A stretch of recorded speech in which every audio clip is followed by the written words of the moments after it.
Assalamu alaikum everyone. Welcome to Vocab Grammar. You learn English with easy lessons. In this lesson, we're going to learn advanced verbs, C1 level verbs to increase your English vocabulary. बहुत से लोग होते हैं उन्हें अपनी English vocabulary build करने का बहुत शौक होता है. They want to add new words, new advanced words in their spoken English. तो ये lesson उनके लिए helpful है. और वो लोग जो किसी भी competitive exam के लिए तैयारी कर रहे हैं उनके लिए भी ये lesson helpful है because उन्हें बहुत अच्छी vocabulary चाहिए होती है उनके एग्जाम्स के लिए. ठीक है, तो चलिए जी शुरू करते हैं. हमारा जो पहला वर्ड है वो है जी नजल. ये सारे वर्ब्स हैं, ठीक है, तो मैं इसलिए सेपरेटली नहीं बता रही हूँ, सबके सब वर्ब्स हैं. अच्छा, नजल का मतलब क्या होता है? नजल का मतलब होता है द एक्ट ऑफ इफेक्शनेटली रबिंग और नस्लिंग अगेंस्ट समवन और समथिंग विद द नोज और face, often in a tender और लविंग मैनर. देखें, अक्सर माएँ बच्चों के साथ, हम बड़े जो है ज़रूरी नहीं कि माएँ सिर्फ करें, बच्चे भी बड़े भी करते हैं बच्चों के साथ जब हम प्यार करते हैं, या जिन्होंने घरों में पेट्स रखे होते हैं. आप देखिएगा कि अक्सर हम अपना फेस जो है वो उनके फेस के साथ रब करते हैं या नोज के साथ उनको रब करते हैं. ये एक प्यार को शो करने का एक तरीका होता है. बच्चों के साथ हम करते हैं, पेट्स के साथ लोग करते हैं, जिन्होंने घर में कोई भी पेट रखा हो, जैसे डॉग्स वगैरह रखते हैं लोग या कैट्स रखते हैं, जो भी, ठीक है. तो इस एक्ट को जो है ना वो नज़ल करना कहते हैं. जब आप प्यार से जो है ना अपने फेस को रब करें या अपनी नोज को रब करें बड़े टेंडर तरीके से, और उससे आप एक मोहब्बत का जो है वो इजहार करें, ठीक है, तो उसको नज़ल करना कहते हैं. सेंटेंस क्या होगा? The mother gently नज़ल her babies cheek, expressing her love through the tender gesture. ठीक है, मदर जो थी, माँ जो थी, उसने जेंटली अपना जो है उसने नज़ल किया, मतलब कि अब बेबी के जो चीक्स हैं उसके साथ अपने फेस को जो है वो थोड़ा सा हल्क जेंटली जो है उसको रब किया. तो उसने एक बड़े अपने मोहब्बत का मतलब कि इजहार किया, बड़े एक टेंडर सा जेस्चर जो है वो उसने शो किया. ठीक है. अच्छा जी, नेक्स्ट हमारे पास वर्ड है वो है जी फॉल्सिफाई.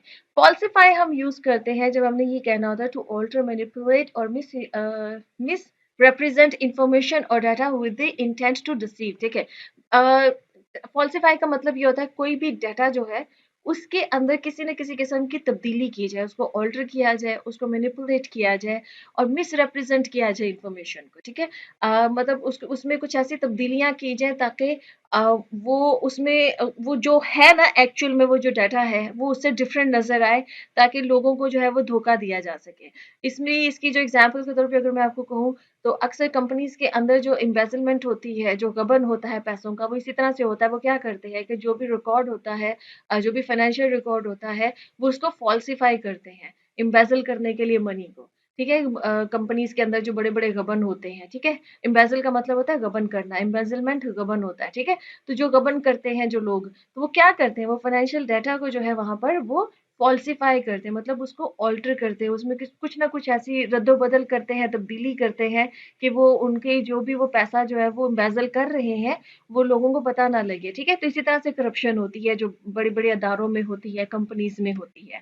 तो सेंटेंस क्या है? The scientist was accused of falsifying experimental results to make the drug appear more effective than it actually was. अब क्या हुआ, कोई नया ड्रग का मतलब होता है ये जो नई मेडिसिन वगैरह जो है वो किसी भी क्योर के लिए जो इजाद होती है, तो उसने क्या किया, उस साइंटिस्ट ने क्या किया कि जो उसके एक्सपेरिमेंट के जो रिजल्ट्स आए थे ना, जो भी उसने तजर्बा किया था, उसके जो नताइज आए थे, उसको उसने फॉल्सिफाई किया. मतलब कि उसमें उसने रद्दोबदल की ताकि वो ये प्रूव कर सके कि उसने जो भी ये ड्रग इजाद की है, जो भी ये दवाई इजाद की है, ये तो क्योर कर सकती है, लेकिन वो एक्चुअली में क्योर नहीं कर सकती थी. जो भी जिस भी वो मतलब इलनेस के लिए वो उसको वो इजाद कर रहा था साइंटिस्ट. ठीक है, तो उसने फॉल्सिफाई किया रिजल्ट्स को. इसी तरह से किसी भी किस्म का डाटा हो किसी कंपनी के अंदर, किसी भी किस्म का कोई इंफॉर्मेशन हो, उस इंफॉर्मेशन को ऑल्टर करना, उसमें तब्दीली करना, ताकि उसके रिजल्ट्स लोगों के सामने जो है वो गलत प्रेजेंट किए जा सके, ताकि लोगों को डिसीव किया जा सके, धोखा दिया जा सके, तो उसको फॉल्सिफाई करना कहते हैं. अच्छा, नेक्स्ट वर्ड है हमारे पास वो है जी अमिलियोरेट. अमिलियोरेट का मतलब होता है टू इम्प्रूव और मेक अ सिचुएशन बेटर. किसी भी सिचुएशन को पहले से बेहतर करना, अमिलियोरेट करना होता है. जैसे किसी किसी जगह पर किसी सिस्टम के अंदर कुछ तब्दीलियां की जाए ताकि वो जो सिस्टम है वो इम्प्रूव हो सके, तो उसको अमिलियोरेट करना कहते हैं. लोगों को किसी किस्म की कोई सहूलत प्रोवाइड करना, तो ताकि वो सिचुएशन बेटर हो, किसी भी किस्म की सहूलत प्रोवाइड करना, तो वो अमिलियोरेट करना कहलाता है. ठीक है, मतलब आपने जो पहले जिस तरह की जो सिचुएशन थी उसमें कुछ ना कुछ इम्प्रूवमेंट की है, उसमें बेहतरी लेकर आए हैं, तो वो जो बेहतरी लाना है ना उसको अमिलियोरेट करना कहते हैं. तो इसके सेंटेंस देख लेते हैं। The new policies were implemented to ameliorate working conditions for employees. ठीक है, कुछ नई पॉलिसीज बनाई गई, कुछ नए तरीके किए, काम किए गए कंपनी के अंदर, ताकि जो वर्किंग कंडीशंस हैं एम्प्लॉयज के लिए जो वहां पर काम कर रहे हैं वो पहले से बेहतर हो सके, वो इमिलियोरेट हो सके। ठीक है, तो इमिलियोरेट का मतलब होता है किसी सिचुएशन को, किसी भी कंडीशन को, सूरत हाल को पहले से बेहतर करना, तो वो इमिलियोरेट करना कहलाता है। अब इसका उल्टा है एग्जैसरबेट। ठीक है, ये एक दूसरे के एंटोनिम समझ लीजिए। इमिलियोरेट का मतलब है किसी भी सूरत हाल को पहले से बेहतर करना, किसी सिचुएशन में इंप्रूवमेंट करना। एग्जैसरबेट उसका उल्टा है, किसी भी सिचुएशन को पहले से मजीद खराब कर देना। ठीक है, पहले जो सिचुएशन जिस हालत में थी वो इतनी कोई अच्छी हालत में नहीं थी, इतनी कोई अच्छी कंडीशन में नहीं थी, आपने उसको एग्जैसरबेट कर दिया, कुछ ऐसा काम कर दिया, कुछ ऐसी सिचुएशन हो गई, उसको एग्जैसरबेट कर दिया, मतलब उसको पहले से उसकी उसकी सिचुएशन को, उसकी सूरत हाल को, किसी भी सूरत हाल को मजीद खराब कर देना। ठीक है, किसी सूरत हाल को मजीद बेहतर कर देना मिलियोरेट, और किसी सूरत हाल को मजीद खराब कर देना एग्जैसरबेट। ठीक है, इस तरह से इसको याद कर लीजिए। तो क्या सेंटेंस है, the lack of rainfall in the region has exacerbated the water shortage causing a severe drought. देखिए ना कि किसी इलाके में, कोई कोई रीजन है, किसी इलाके में अगर रेनफॉल जो है वो कम हो जाए, बारिश कम हो, तो वो क्या करती है, वो एग्जैसरबेट कर देती है सूरत हाल को, मजीद खराब कर देती है सूरत हाल को। वो क्या खराबियां आती हैं, पानी की कमी हो जाती है उस इलाके के अंदर, अगर बारिश ना हो, बारिश कम हो या बारिश हो ही ना, और उसका फिर मजीद क्या रिजल्ट निकलता है, ड्राउट हो जाता है, वहां पर कहत पड़ जाता है। ठीक है, तो ये बारिश का ना होना ने क्या किया, एग्जैसरबेट किया सूरत हाल को, खराब कर दिया सूरत हाल को। ठीक है, लोगों के लिए जाहिर बात है पानी मुश्किल हो गया, और फिर वहां पर कहत की जैसी सूरत हाल जो है वो क्रिएट हो जाती है। ठीक है, अच्छा जी, नेक्स्ट हमारे पास वर्ड है वो है जी कंजक्चर। अच्छा, कंजक्चर का मतलब समझ लीजिए, टू फॉर्म एन ओपिनियन और make a guess without sufficient evidence. इसको समझ लीजिएगा कंजक्चर हम कहाँ पर यूज करते हैं। कंजक्चर का मतलब ये नहीं होता कि किसी भी सिचुएशन में जो है ना आपने कोई गेस लगाया तो वो आपका कंजक्चर है, नहीं, वो कंजक्चर नहीं होता। कंजक्चर का मतलब होता है कि कोई कॉन्क्रीट एविडेंस तो नहीं है, लेकिन आपने जो चीजें आपके सामने हैं वहां पर आपने एक एजुकेटेड गेस लगाया। एजुकेटेड गेस का मतलब ये होता है कि एक बड़ा पढ़ा लिखा सा, इन्फॉर्म सा जो है ना वो आपने जो है वो उसका कोई ना कोई उसका गेस किया, कोई ना कोई आपने ओपिनियन फॉर्म की। ये अक्सर साइंटिस्ट जो हैं जो एक्सपेरिमेंट्स करते हैं, अब जाहिर बात है कि समटाइम्स उनके उनके सामने कोई कंप्लीट एविडेंस नहीं होता है, कोई कॉन्क्रीट एविडेंस नहीं होता है, लेकिन वो जो थीरीज पेश की जाती है ना, कि वो अपनी जो ओपिनियन साइंटिस्ट पेश करते हैं किसी भी चीज को लेकर, अब वो देखें वो एक एजुकेटेड रिस्पॉन्स होता है या एजुकेटेड ओपिनियंस होती हैं, तो उसको कंजक्चर कहते हैं। किसी भी सिचुएशन के अंदर, किसी भी जगह में जो एक बड़ा ही पढ़ा लिखा सा, जिसको हम कह दें, मैं अगर उसको आम अल्फाज में कहूँ तो एक पढ़ा लिखा सा जो ओपिनियन होता है, जो पढ़े लिखे लोग देते हैं, ऐसा नहीं कि उसके अंदर वो कोई अपनी बाइस उसके अंदर ऐड कर रहे हैं, नहीं, वो एक पढ़ा लिखा जो उनको उस होता है, जो जितनी इंफॉर्मेशन उनके सामने होती है ना, उसमें से जो वो एक जो ओपिनियन है वो अपनी फॉर्म करके दे देते हैं, तो उसको कंजक्चर कहते हैं, जैसे साइंटिस्ट करते हैं। ठीक, जैसे कि आपको क्या किस तरह से, जैसे वर्ल्ड इकोनॉमी को लोग अक्सर जो है, जो भी दुनिया के बड़े बड़े इकोनॉमिस्ट होते हैं, वो अपनी ओपिनियंस देते हैं कि नेक्स्ट ऐसा हो सकता है, वैसा हो सकता है, इकोनॉमी ऊपर जा सकती है, नीचे जा सकती है, ये हो सकता है। इस तरह के जो एजुकेटेड ओपिनियंस होते हैं ना, लेकिन ये बेस्ड होते हैं एविडेंस के ऊपर नहीं, ये उनके ओपिनियन होते हैं, ये उनके गेस होते हैं, वो गेस करते हैं कि शायद ये चीज ऐसे हो सकती है। जो भी उनके पास नॉलेज होता है ना, उस नॉलेज की बेस पे वो कहते हैं।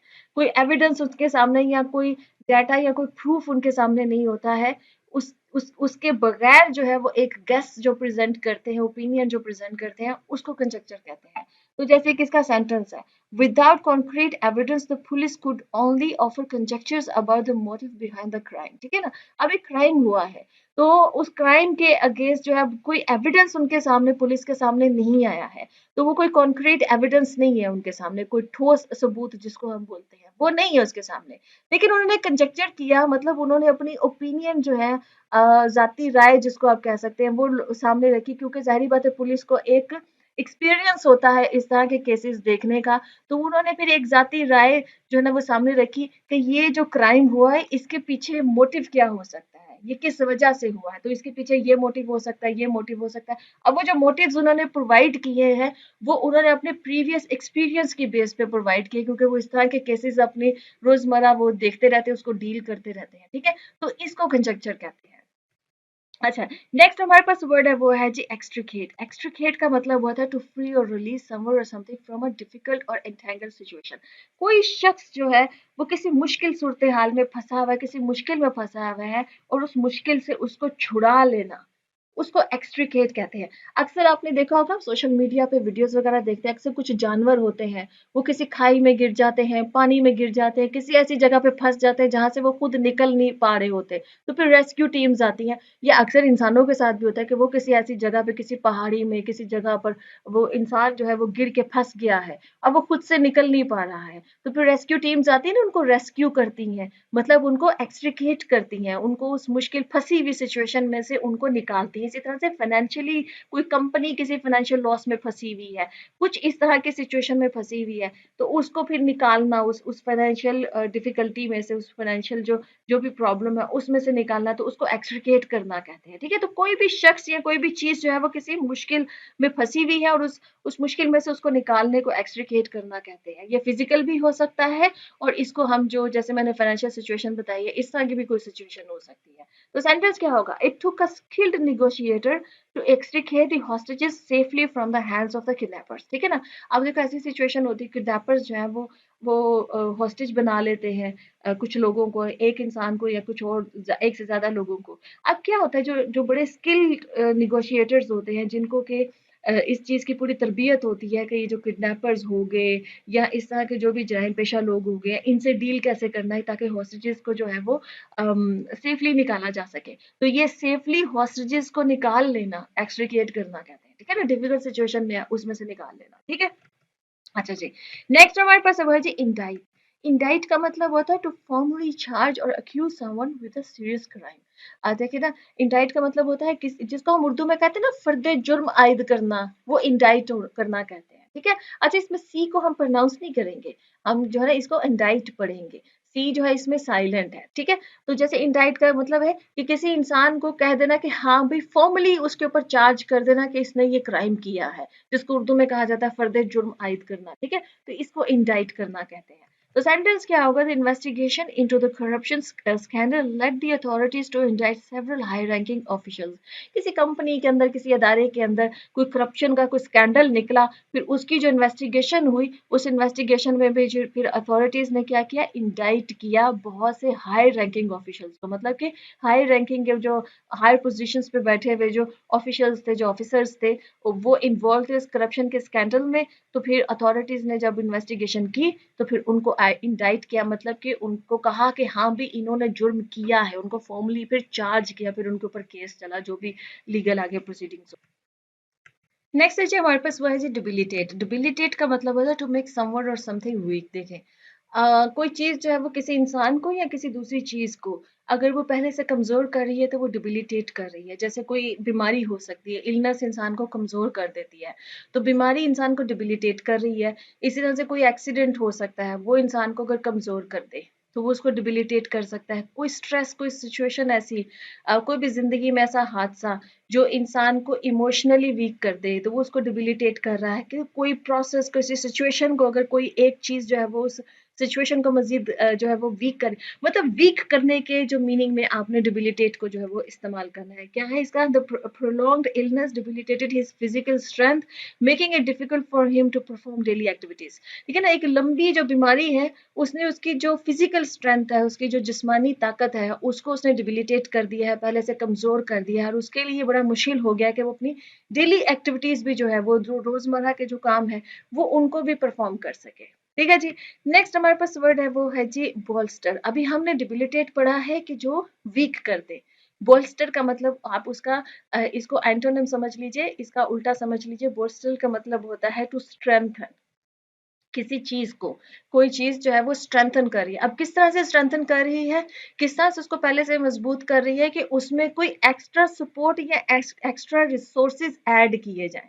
ऐड करने से जो ना वो स्ट्रेंथन होती है। जैसे कि वर्क फोर्स जो है किसी भी कंपनी के अंदर, अगर उसको मजीद बढ़ाना है, उसको मजीद मजबूत करना है, तो नए स्किल्ड एम्प्लॉयज जो है उनको हायर किया जाता है, ताकि उनका जो ह्यूमन रिसोर्स है या उनका जो वर्क फोर्स है वो पहले से ज्यादा बोल्स्टर हो जाए, मतलब पहले से ज्यादा मजबूत हो जाए, स्ट्रेंथन हो जाए। इसी तरह से जैसे कोई केस लड़ने की कोशिश की जाए, उसमें एक नया एविडेंस मिल जाए, तो वो एविडेंस जो भी नई या नई कोई इंफॉर्मेशन या कोई इस तरह की चीज मिल जाए, तो वो क्या कर रही है, वो उस केस को पहले से मजबूत कर रही है, मतलब कि उसको बोल्स्टर कर रही है। ठीक है, तो इस तरह से पहले से किसी चीज को मजबूत करना, और मजबूत करना इन सेंस कि उसमें कोई नई चीज ऐड होने की वजह से वो मजबूत हो रही हो, तो उसको बोल्स्टर करना कहते हैं। तो क्या हो गया इसका sentence, the team brought in experience players to bolster their chances of winning the championship. ठीक है ना, कोई टीम है, क्रिकेट टीम की एग्जांपल ले लेते हैं, क्योंकि हमारे रीजन में क्रिकेट ज्यादा खेली जाती है। तो उसने क्या किया कि एक्सपीरियंस प्लेयर जो है वो अपनी टीम में ऐड किए, ब्रॉट इन का मतलब है उसमें शामिल किए। ठीक है, तो जो टीम जो है वो उसने नए एक्सपीरियंस प्लेयर्स जो है वो ऐड किए, ताकि उनकी जो टीम है वो बोल्स्टर हो जाए, मतलब पहले से मजबूत हो जाए, और उसके जो चांसेस है वो मजबूत हो जाए कि चैंपियनशिप जीतने के। ठीक है, तो बोल्स्टर का मतलब है किसी चीज को ऐड करके मजबूत करना, उसको स्ट्रेंथन करना किसी चीज को। ठीक है जी। नेक्स्ट हमारे पास वर्ड है वो है जी परसवेयर। परसवेयर का मतलब होता है to persist in a course of action और पर्पस डिस्पाइट फेसिंग डिफिकल्टीज और ऑब्स्टेकल्स। देखिए, परसवेयर का मतलब होता है कि आप किसी अपने मकसद को, अपने काम को जारी रखें, बजाय इसके, सिवाय इसके कि आपके सामने इसके बावजूद कि आपके सामने जो है वो डिफिकल्टीज आ रही हैं, मुश्किल आ रही हैं, रुकावटें आ रही हैं, ऑब्स्टेकल्स आ रहे हैं। ठीक है, इसके बावजूद अगर कोई इंसान जो है वो अपने काम को जारी रखे हुए है, तो वो परसवेयर करना कहलाता है। ठीक है, इसका सेंटेंस क्या होगा, डिस्पाइट फेसिंग न्यूमरस चैलेंजेस, बहुत सी मुश्किलात का सामना करने के बावजूद, शी डिसाइडेड टू परसवेयर, उसने फैसला किया कि वो अपना काम जारी रखेगी and complete the demanding project, और जो भी उससे प्रोजेक्ट डिमांड किया जा रहा था और उसको वो कंप्लीट करेगी। मतलब उसने अपना काम जो है ना, अपना जो भी उसको टास्क मिला था, जो भी उसको प्रोजेक्ट मिला था, उसमें उसको बहुत से चैलेंजेस थे, बहुत सी मुश्किलात थी जो उसको फेस करनी पड़ी थी, लेकिन इसके बावजूद शी डिसाइडेड टू परसवेयर, उसने उसने ये फैसला किया कि वो अपना काम जारी रखेगी, वो इस प्रोजेक्ट को बीच में छोड़ेगी नहीं, क्विट नहीं करेगी, तो उसने जो है फिर कंप्लीट किया। ओके जी फ्रेंड्स, यहाँ पे लेसन खत्म होता है। आई होप कि इंटरेस्टिंग लेसन था आपके लिए। आपको कुछ और जानना है, आप कमेंट्स में लिख सकते हैं, तो इंशाल्लाह मैं फिर उस पे लेसन बनाऊंगी। I see you next lesson. अल्लाह हाफिज।